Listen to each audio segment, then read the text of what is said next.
I had somebody follow, who I believe were two teenagers, up to the floor I was working on to scream at them, and it like trapped them in a corner, just absolutely berating them and screaming at them.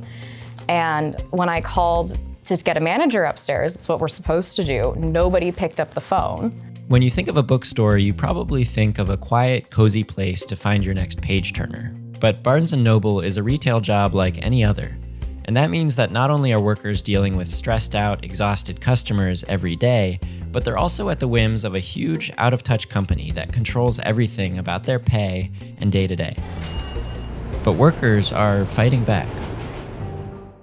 Working at the Union Square Barnes & Noble is often very hectic. It is 4 floors. When we talked to workers in Massachusetts and New York, one theme kept re-emerging: chaos. We've had fights in the store between customers before. If we have a guest that is a little unruly, we don't have the training to deal with them. We've had people overdose in our store and injure themselves, just overdose and, be an emergency because of that.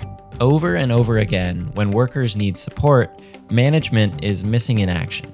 There was at a time on the 4th floor where there was a ladder and we had a single piece of printer paper that told you not to scoot the ladder past it, because if you did, it came off the rails and you would fall and it would be bad. And it wasn't like management put that up. It wouldn't be enough if they did, but we had to do that. We had to make sure we all knew. There was also black mold on the 3rd floor. We reported it, and it was there for a couple of months before anyone did anything. The lack of communication extends to promotions and raises. They were really impressed with my work and put me on a 6-month timeline to become senior barista, which, like, with how promotions work in the company, they have you, like, they put you on a timeline where you're basically doing the job for 6 months without the pay increase or the title change. And I only actually just recently had my performance review a couple days ago. So this is my first conversation with management about my, status in a year. There's an odd relationship between corporate and our management and ourselves.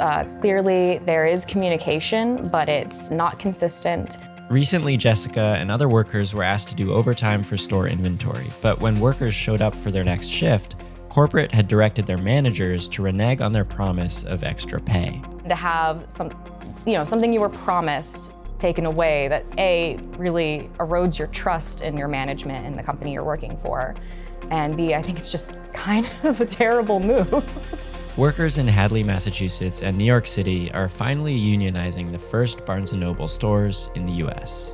I went up to my coworker and was like, hey, what if we actually did the thing? And what if we talked to everyone and got the vibes and actually did something to kind of put the power in our hands instead of in management and corporates? And my coworker was like, absolutely. Unionizing, I think, is a very straightforward way of going right to the source and saying, hey, this is something that we all, need support on. It was super crazy to find out, without hearing about each other, somehow multiple Barnes & Nobles have decided that we need a union in the store. It's not just us. We're not alone. Clearly, these are company-wide issues that aren't going to be fixed store by store. They're going to be fixed by changing the overarching policies of Barnes & Noble. To the people who are watching this video, whether you're a Barnes & Noble employee from another store, or whether you're just working somewhere else, you deserve to work in an environment where you feel respected and where you are being compensated fairly for the work that you're doing, and you shouldn't have to undervalue yourself by accepting minimum wage for a job where you're not just doing the minimum. I think it's really important to ask yourself if you're okay with this, and if the answer is no, you can do something about it.